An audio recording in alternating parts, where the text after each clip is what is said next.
Look at you, freshly engaged and serving some serious finger candy. You've got visions and zero clue about where to start, but we're here for you, and we've brought along the expert fairy godperson to help you turn your Pinterest fever dream into the real deal. So let's dive in.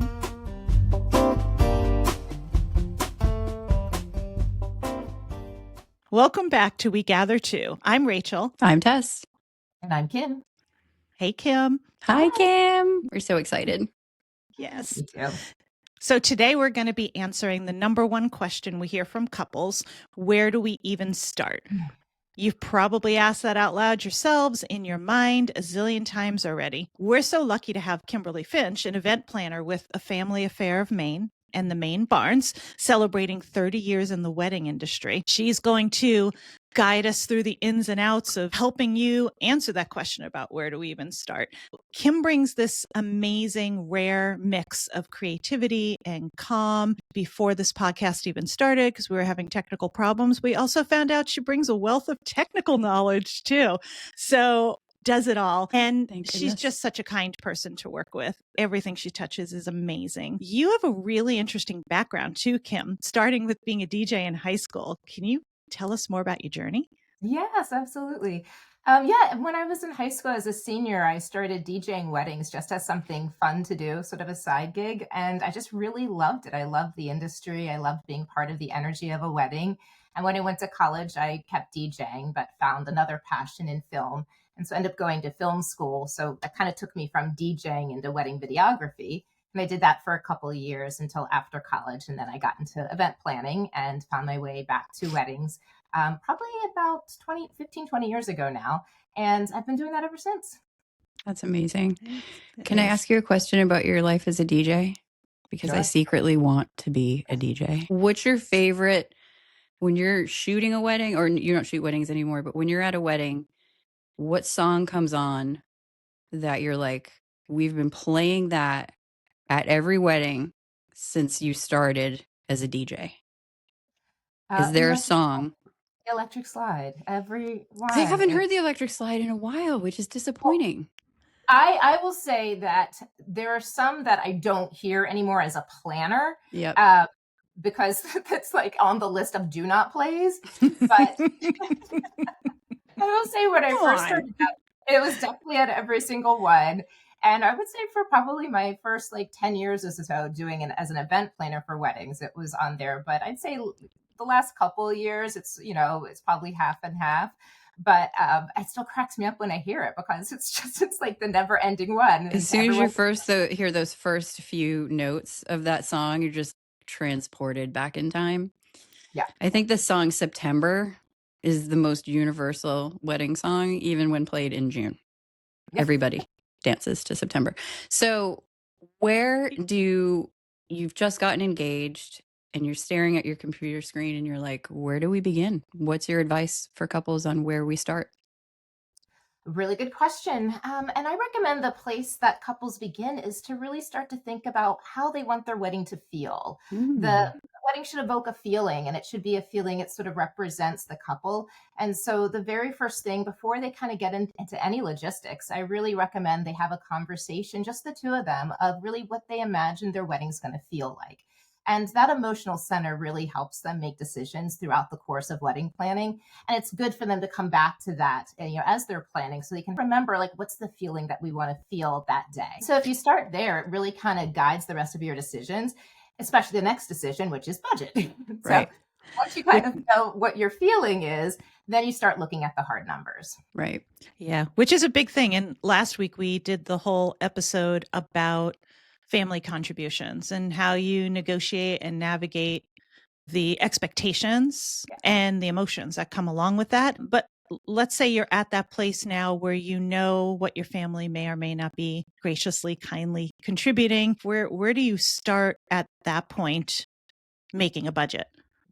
Yes, and I was so glad you mentioned that in the previous episode about making sure you're talking to different family members and wondering, if there are other expectations that's coming if they're contributing. That's very, very good tip. And once you've gathered all that information, it's really important to look at how much do you really want to spend on your wedding. Just because you can afford to spend X amount of dollars doesn't mean you have to. It really just depends, kind of going back to the feeling. A feeling can come from a little or a lot. And so it really just depends on the situation you're in and how much you actually want to spend. And once you have that conversation with your partner, you can decide, is this a hard number? Are we really not spending over this? Or is this a loose number that we've got in our mind? But as we get farther into the process, we're willing to negotiate on that. I think understanding those boundaries from the beginning really helps you sort of make it an easier process going through. Yeah. Do you recommend too that couples prioritize early on what's important to them? Yes, absolutely. And I think going back to that feeling, you can say, okay, some people really want music. Music is going to be the biggest thing because most important to them is that party, that dance party at the end. They want to dance with all their friends and all their family. And that's the thing that they're really looking forward to doing. So music's going to be really high up there. And some people it's food or drink. And so really sort of deciding what are the most important factors that are going to help contribute to the feeling that you want to have. That's going to be at the top of your list. And one of the biggest things that's going to be the driver of that is your venue. And so a lot of couples will try to go straight to the venue and choose that, which that's a big item. It can be anywhere from 40 to 50% of your budget. So I actually recommend taking a step back from that and usually starting to look at a planner first in order to help drive the decision making and just come from a more educated place before you start really putting your money in all these big pockets that, that maybe pigeonhole you later on. Yeah. Oh, And- that's actually a big piece of something that I know we spoke with about earlier, that chicken and egg piece. It's really funny because I remember way back when we got engaged, the first thing that we did was go out, drive around. It was the middle of the winter, so you really couldn't see much of anything in Maine, trying to find the place that fit the vibe. And we felt we had no idea of costs, no idea of anything else that was involved with that. And I wish we had had some guidance. We talked a little bit about that chicken and egg. Do you hire a planner? Do you get your venue first? What's the best make sense, logical place to start? It's a great question. I'm so glad you asked because a lot of people will go for the venue first because they're able to then sort of see the wedding a little bit more in their minds when they have a venue picked out. But I actually recommend once you have your budget, then sort of taking 10 to 15% of your budget can go towards a planner, and they're really going to help you make decisions from an educated standpoint because they know all the hidden costs. And so when you're looking at a venue, they'll be able to ask the right questions so you can really make sure that venue fits within your budget and with the entire flow of the wedding that you're looking to have. So I recommend getting a planner first and then allowing them to guide you through the process of choosing the venue. It'll also make it for a more enjoyable experience because you've never done this before, which most people haven't. You don't really know what to ask and it can feel a little stressful. But if you have a planner there with you and this is what they do all the time, then you can just rely on them to ask the right questions. You get to be more present and really enjoy the experience of exploring all these beautiful spots and envisioning what it's going to be like. I also feel like a planner can help you save money in the long run because it keeps you from falling into traps and making mistakes. Most people who get engaged have no idea how to put together a wedding. It's not just a big party. And a planner is the person that is like, you don't need that, but you could use this instead. How do you keep couples on track as far as how they spend? How do you keep track of all the moving parts and the budget impacts? You do like a spreadsheet for them, or how do you put it all together so that it's easy in the beginning to stay on track?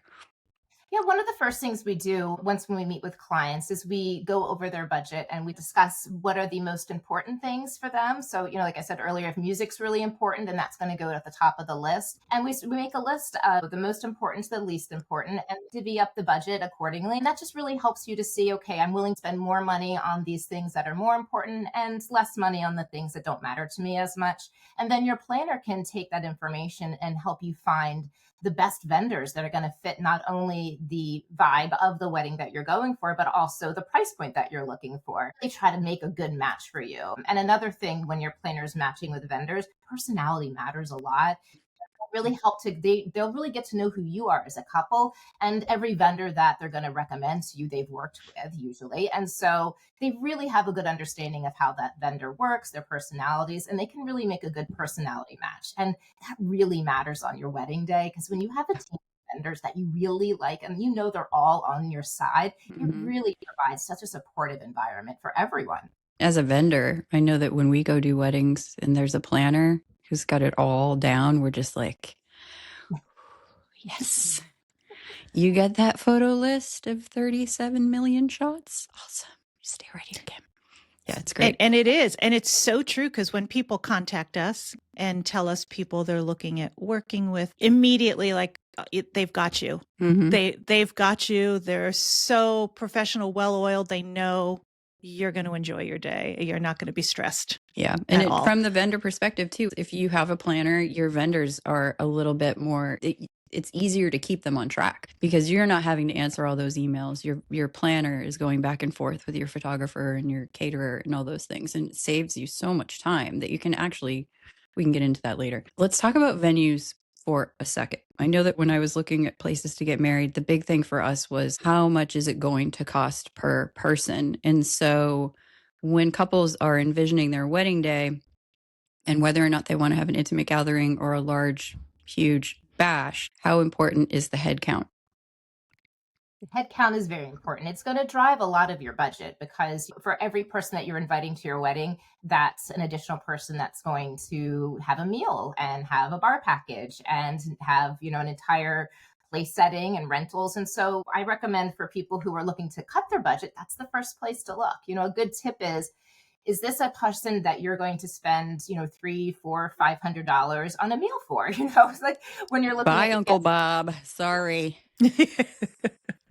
If you wouldn't go out and buy that person, a $500 meal normally, that's what you're doing at your wedding. Right. And so I think sometimes you look at it from that perspective, it makes it a little bit easier to make those really tough choices for your count. Right. But you have other things that are just really important that aren't fitting in your budget, then that's really the first place to look to find some extra. It does seem to be where most of the cuts come when making the planning. You've got this list, unlike Rachel, who's like, we have 400 close family relatives in our Italian family. We're going to have them all. Well, in our case, we were lucky to have a capacity that was only 185. So we had to make the ladies make the football cuts because they had a guest list of just under 400 people. Wow. I dare to say, had they known what the cost would have been per head at such a beautiful place that we were getting married, they would have made those cuts probably a little easier. And when you send out your invitation, just be like, FYI, it cost me $8,500 to feed you. Come if you want. I may not be able to buy a house, but that's okay. Do you say wink, wink, nudge, nudge? Please let your gift match how much it cost for your plate, please? No guests allowed. No partners. You have to come by yourself. As many boundaries as you can kind of set from the get-go, it's just going to make it easier as you go through. And your budget's a living document. You need to pad it anywhere from 5 to 10% because there's going to be some things that just happen. Having as many things as possible to kind of keep you reined in on the budget is really helpful. And again, a planner can help you with that. Yeah. Are there any hidden costs that you might typically see that couples are not prepared for? Yes, there's lots of them. There's delivery fees, there's vendor gratuities at the end of the night. There's if it rains and you need umbrellas for your guests, there's lots of different things that can come up that you're not going to know. You don't know what the weather's going to be like when you're planning, but the week before, if there's rain in the forecast, you want to have some umbrellas to be on the safe side. The weather contingency, especially in New England, I think is something that really can't be understated. How many weddings have we done, Rachel, where we show up and they paid $30,000 for a venue and it's foggy and you can't see the view and it's 35 degrees and the whole thing's outside? You should plan for, even if you have to return everything, buy the blankets, buy the umbrellas, have them on hand just in case. But a planner is going to remind you to do those things. All those little things are so hard to remember. Well, and the planner even from touring all the venues, because they'll be the one in charge of, making that decision to move everything inside. Yeah, they look at the venue from that standpoint as well. If the weather isn't ideal, so what is the alternative plan? And they'll ask all those questions at the very beginning to make sure they have the information so it'll work for what you want. Right. And in those situations too, the planner will be able to negotiate, even if you have to do a last minute, everything move inside unexpectedly. The planner will oversee that so that you can just get ready for your wedding. Oh, yes, 100%. Really, a planner should be handling all the logistics, once if either depending on what your contract is with the planner, once you've hired them, they're the go-to point person. And that to me is why I got into this industry. I didn't have a me when I got married. I was Me neither. I was managing it, and I didn't get to be very present. And so everyone had a great time, and it went lovely, but I didn't really get to enjoy it as much as I wish I had, upon reflecting on it. And so that's really what inspired me to sort of get into wedding planning, because I wanted to give couples the opportunity to just be present and enjoy and feel the love. That's what it's all about. And if you're lost in the details, you're not really getting the love from your guests. That's just the point of it. I would also say that brides who have planners enjoy their day more. Yeah. The getting ready for me, because I was a hair and makeup person, is so to me, it's like a really important part of the ritual of the whole thing, that you get to spend that morning with all the women of your life and get ready for your wedding day. And if you don't have a planner, that period of time, which should be kind of sacred because you're with your moms, your new mom to be, your sisters, whoever, all the women, you're gathered around with all these women. If you're focused on trying to plan your own day, you miss out on that entire bonding experience with the women that love you. That's my favorite part about weddings. I love the getting ready and the dress and the whole thing. If weather is a factor and you don't have a planner, it can really throw a wrench into the whole thing. Like, you're texting while you're getting your makeup done and you're like, hey, can you go grab those umbrellas over there? Can someone go to the dollar store? And, you're doing all these last minute things instead of being in the day. And hands down, brides who have planners are much more relaxed. I think have much more fun. Yeah, you invest all this money in the event, and so it's such a shame when it shows up and it's right in front of you. You don't really get a chance to enjoy it because you're busy working it. So yeah, it's a good investment in just you being able to experience the wedding that you planned yourself. Right. I'll be the cautionary tale because I didn't have the planner. Apparently, I'm the cautionary tale for everything with the photographer that we hired. Oh yeah. And so I think literally everything that I have learned as a professional in the wedding world comes from all the things that did not go so well. Right. And we're talking through, and I'm just thinking about all the times I really needed you, Kim, badly on my wedding day. So we got married down in Kennebunkport. Beautiful outside location. We did have big storm clouds come through. Wait, where'd you get married? Right at the Shaman Inn, which is not there anymore. Is it's it been the burned down. known anthem now? No, it's out past Walker's Point on Ocean Ave. It was in Turbot's Creek. Oh, it's right there. It's gone. Literally, it's a private home. My window. Yeah, it's right a private home. And so it's a beautiful location. Big storm came through. And who was the one who made the decision to move 185 guests inside? Half of my hair was in curlers, half was hanging down. The groom was playing golf. I was overseeing moving 185 chairs from outside on the water to inside in this room.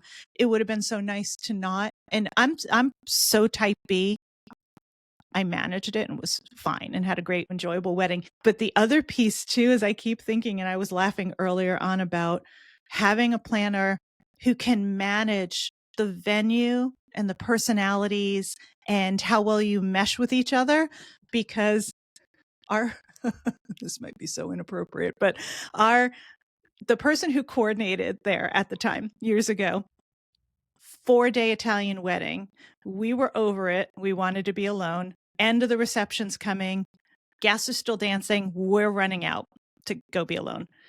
And behind us is running, hey, wait, is the person for the venue asking us to pay her then at that moment. Weird. In that moment. And my husband at that time just turned around and went, now you want to check from us now? And it was such an awkward situation. And I just think having that planner, probably wouldn't have connected us with the personality types, type B, type A, but would have overseen all of that. So it would have been seamless, taken care of in advance. And yeah, we wouldn't have had that awkward situation. That is really awkward. It's so weird. Pay everybody in advance, everyone. Avoid it. Yeah. Avoid it. Yeah. I always say I've done my job correctly. I show up that wedding weekend, and the bride and the groom don't have to do anything. They are basically floating through, and they get to just, hang out with their friends and family and enjoy everything that they planned. And at that point, I should know the answer to everything, so no one should have to go to them. And I love when at the end of a wedding, when a couple will tell me, they're like, I don't know what people do without a planner. I completely agree with you. I think it's the first thing you should do, unless you're a wedding planner yourself. But who wants to plan their own wedding, even if you're a wedding planner? It doesn't matter how type A you are. It's still on the day. You might love the planning up until the day of your wedding, and you might really think that that's enjoyable doing all of that. Some people do; they love it. But on the day, you got to just hand it over to someone else. Yeah. At your budget, seeing what is that 10 to 15% that I can put towards a planner. That number will guide you on what kind of planning services you can afford. You might have enough for a full planner, but if you can't, having someone who's just going to be there to execute the day of, that'll give you enough leeway to enjoy it without actually, having to work while you're trying to get married at the same time. It's just such a great way to go. Depending on where you budget, there's an option for you. And even if you can't have someone there the day of, you can then maybe have some consultations with planners leading up to it that can sort of help you and guide you. And they might recommend you find a different point person so it's not you, but they'll hold your hand through the process and just try to work with whatever your budget's allowing to make it the most enjoyable experience for you.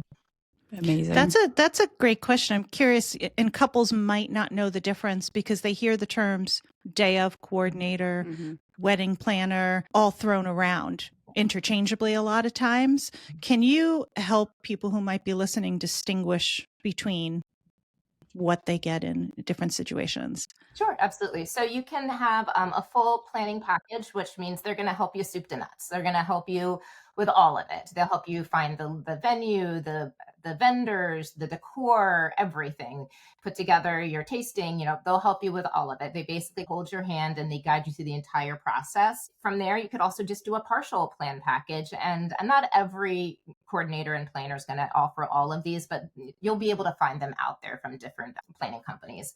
But for a partial plan package, maybe you did jump in and already find your venue, and now you're like, oh no, we just spent a large chunk of our money and we need to figure out how to make the rest of this work. And then you can bring a planner in at that point and they'll try to help figure the rest of it out for you. There's no wrong time. There's no wrong time. Yeah, you can decide in the middle. I need a planner now. You don't have to do it in the beginning and then the day of, right? Like you can pick up at any point. Yeah. And sometimes it happens. A lot of times you don't know what you don't know. If you've gotten engaged, you jumped into the process and then you realize a couple months in going, okay, we're going to need help. Then you reach out then. And that happens a lot. A lot of times people just don't realize what the process is and how complicated it is. When they're sinking and they're like, oh my God, what have I done? That's so true. Like mine. And even when you're doing a weekend wedding package, a lot of times if you can find a planner who will meet with you leading up to the process and guide you, that has a lot of benefits as well, where you're not paying for a full plan package, where you're able to have access to your planner ahead of time while you're planning and just get tips and hints, and really just the security blanket of having someone else is really nice. They absorb your stress for you, really. Right. Yeah. It's better than ChatGPT because you're a real person. Yes. With feelings, even though ChatGPT likes to pretend it has feelings. We need the real person. Like, micro therapists every once in a while. Do I call Kim or should I ask ChatGPT? I imagine that you must wear that hat. I mean, I know my squirrel brain, the minute anything big like that comes up, it's going spherically, literally spherically, all at the same time. And I don't know how to start to organize my time and tasks initially. Once I get a jump on it or I get somebody to assist me, it's great. I could follow a plan and be a rule follower with the best of them. But initially, it's just everywhere. So I just can imagine with a planner that helps you ground your feet when you need to be grounded, make suggestions you didn't even know you needed. They just know things. They know all the things about all the things of weddings. It's really helpful to have an expert by your side through the whole thing. It will save you money, save you stress. You're spending a lot of money. And so that can be really stressful, especially if there's money coming from family. So you make sure you're doing it in a thoughtful way. And you just don't know what you don't know. So having someone that does this every day and they know the ins and outs of it, it makes the process more enjoyable because you're not so worried because you've got someone that has your back. You're also the perfect kind of like scapegoat too, because if someone's like, oh, but your aunt Milda, she's only got another year. She's really been waiting for you to get married, but you've never actually seen her. You saw her once when you were 3. You'd be like, you know what? Kim said no. Is there anything important that you think that we didn't cover in terms of hiring a coordinator, day of planner, up to planner? I would say when you're thinking about choosing a planner, really talk to a couple and make sure that you have a good connection with that planner. My goal, when by the time that wedding weekend comes, I know how my couple is thinking. I'm in their head. I don't even have to go to them for anything because we are in sync. And so that makes them feel so confident and secure, and then they can have fun. So you really want to be able to get to that place. It's a working relationship. And a lot of times you become best friends. I have a lot of relationships with my couple still. And so, you create a really nice bond, and that's really going to make you feel really confident on your wedding day and allow you to focus on the wedding and all the love that's in that room, which is the purpose of all of it. And so I would say just make sure that you feel really confident and secure that the connection with your event planner is something that you're going to just really enjoy throughout the process. Can I just say that we've both worked with Kim before, and she's freaking amazing. You're amazing. You really your are. personality is so chill, but you can tell you're on it. Like you're really relaxed to be around. You're funny. You're just you're a nice person. You're good energy. I like your vibe. It's a great job. I spend my time with couples that are in love, and most of the time everything is happy, enjoyable. You hear these bridezilla stories. I was like, I don't get any of that.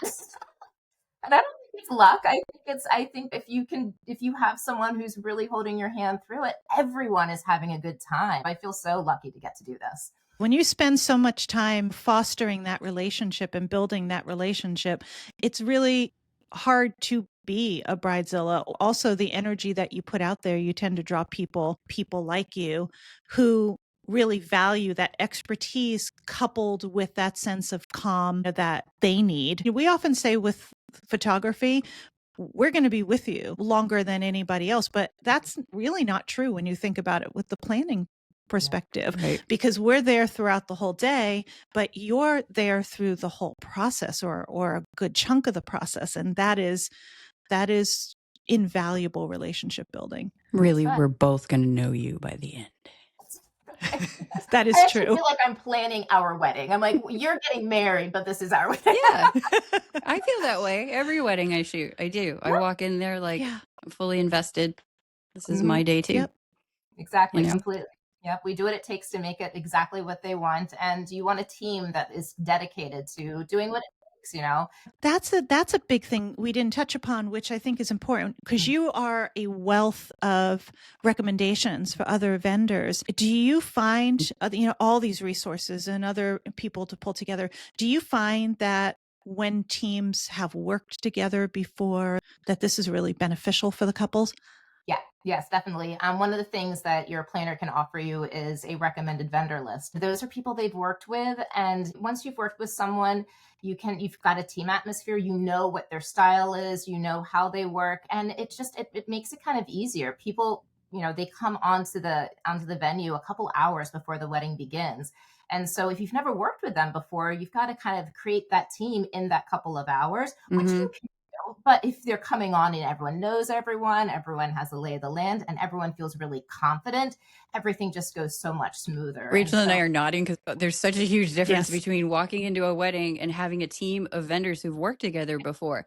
You meet eyes across the room and you're like, you're the best DJ. I got you. You got us. We know you're going to stick to the plan. You know what I mean? Like the whole thing is so cohesive when you have a group of vendors who know each other. And the best way to do that is to have a coordinator ahead of time put that together for you.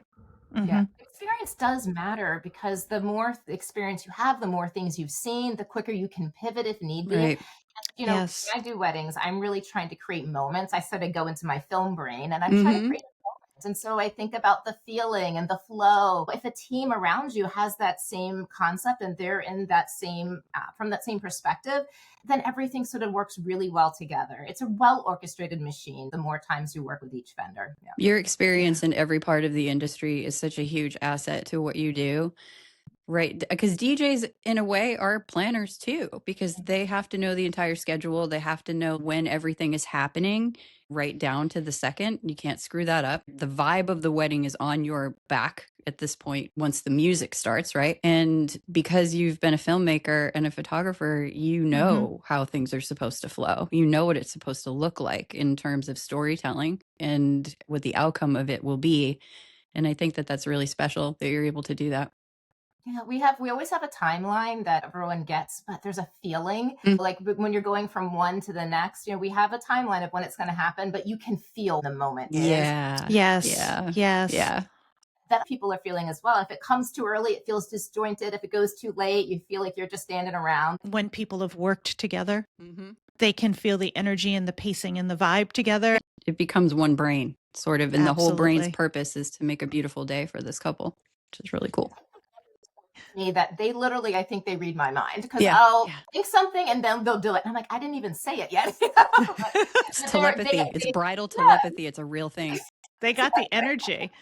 I love it. Or one well-placed look at each other across the room and go, Yep. That's all you need. And that's such a good feeling. That's one of my favorite feelings on the wedding day is just having a vendor team that's so strong that you feel very supported. Everyone feels supported. Everyone has each other's backs. And it feels good to give the couple just an amazing day. And you can't fail when you have this amazing team, right? That feeds off each other and all has the same purpose and same goal, which is to create a gorgeous day.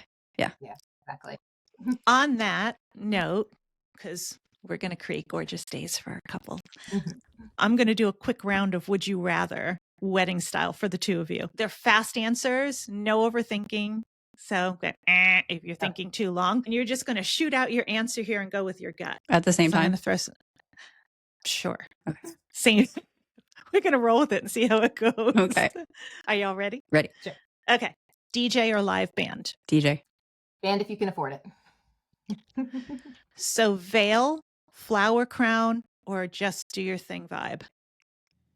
Yeah, I love a veil. I'm romantic in that way. If it's me, no effing way. Is there a veil going on this head at 53 years old? But maybe a daisy crown. Maybe.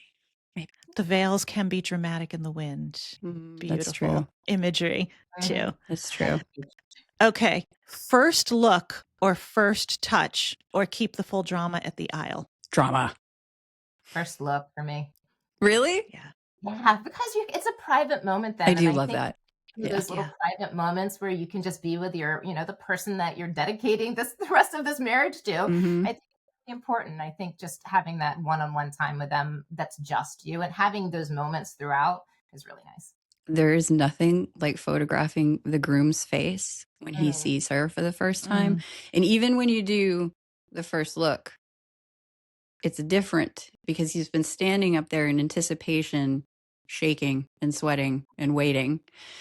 And then he sees her and the relief, but also the emotion. Oh, I love a good ugly cry face from a groom. It makes me so happy. For my wedding said the same thing. She's like, I'm waiting for this moment. I'm all about the groom. I'm like right there. I'm like, Rachel, you get the bride. I got the groom. I'm like, please don't be afraid to cry and maybe wipe a tear. It's okay. You should do that. They can't help it. It might be full on snotty, just snotty, weepy The cry. more boogers, the better, baby. Bring it. All right, here we go. Buffet or plated dinner? Plated. Or family style. Or family style. Yeah. Kim agreed with me. Family style. Family style's lovely too. Yeah. Yeah. It's casual, but it's elevated too. It's kind of a combination of both. It's beautiful. It's a nod to the families kind of coming together, and so I think it really it fits with that. Yeah. Buffets can be a little slow. Yeah. Also, like that last table is like, oh my God. They're like eating themselves. Like, yeah. Okay. I do love a coordinated plate drop for a plated wedding, though. Yes, really me too. Me too. Yeah. Quick one. Absolutely. Yeah. So, signature cocktails or full open bar? Full bar. I can't afford a full bar, so I'm going to go with signature cocktail. I like the signature cocktails. We did the full bar, and that's when they started fishing the bodies out of the that's what I naked worry bodies about. out of the pool. Not with my crew. Yeah. We're no full bar with my crew. Yeah, we always have a conversation about when's the wedding going to end if you got a full bar. Yeah. And who are your guests exactly? Like, really, that's what you want to ask. Like, are these all my college friends? Because a full bar may not be a good idea.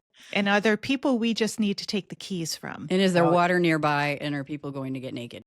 Yeah, that's a good tip. It's always a good idea to have someone other than you be the designated wrangle of anyone who's getting out of control person. Yeah. Yes. Yeah. Yeah.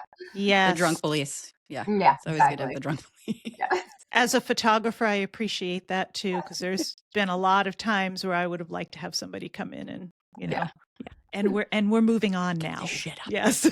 Let's wrap this up. Yeah. Okay. How about we're seeing it all over the place now? Champagne tower or cake cutting? Cake. Cutting. Yeah. Same. Absolutely. Smush that. Just like boogers, I want all the dirt. I want all the cake on the face. A lot of people doing silent cake cuttings, which I really like too, because it's sort of, they're still doing it, but it's more of a private moment. The last few weddings we've done have been that way, Rachel, where they just didn't really announce it and they went off and sort of did it by themselves, which was really sweet. Yeah. And then there are no folks in the way when I'm trying to take photos. Definitely seen those the last couple of years. Yeah. That trend towards let's do the cake, but let's just do it us. Yeah. Pretty quiet. Okay, last one. And this is okay, I'm not going to give an opinion. Maybe I was feeling a little antiquated, but bouquet toss or keep your flowers? Keep your flowers. Oh, I'm going to go with my own third option. I say donate them so they have a second story. There's like a nonprofit party that will take your flowers and they'll donate them to a nursing home or something like that. And, most people don't keep their flowers forever, so they end up getting thrown away. But I think it's a moment to know that they've got a second life somewhere. I love that idea. I didn't even know that was an option. You're a planner. You knew that. I love it. No idea. I also like the idea of preserving your flowers, like preserving your bouquet, because I'm a florist also. So I love drying out the flowers, or at least I love the ones where they kind of press them flat and then they frame them in a shadow box. There are lots of things you can do with your flowers, but I love the idea of donating to a nursing home or anybody who needs to have a brighter day. That's beautiful. Yeah, that's fantastic. That's but Rachel, so off camera, I'd like to hear your opinions on the bouquet toss, because I have a few myself. Yes, we'll save that for another time. Okay. I'm glad the garter's not a thing. No, God. Don't even get me started. We way can have too a many whole stories on archaic wedding rituals that no longer need to be a thing. So awkward. Yeah. So, okay. That's a story for another time. Okay. All right. All right. My dears, that's a wrap. Thank you. Kim, thank you so much for all of your wisdom. And we are feeling so much better about the where do we start? Where do we go next? And a lot more like, let's just make it happen and keep planning. So if you're planning a wedding in Maine or just want some expert inspiration, be sure to check out A Family Affair of Maine and the Maine Barns. Links are in the show notes. And remember, no matter your budget, guest list, or style, you absolutely have this. Until next time, happy gathering.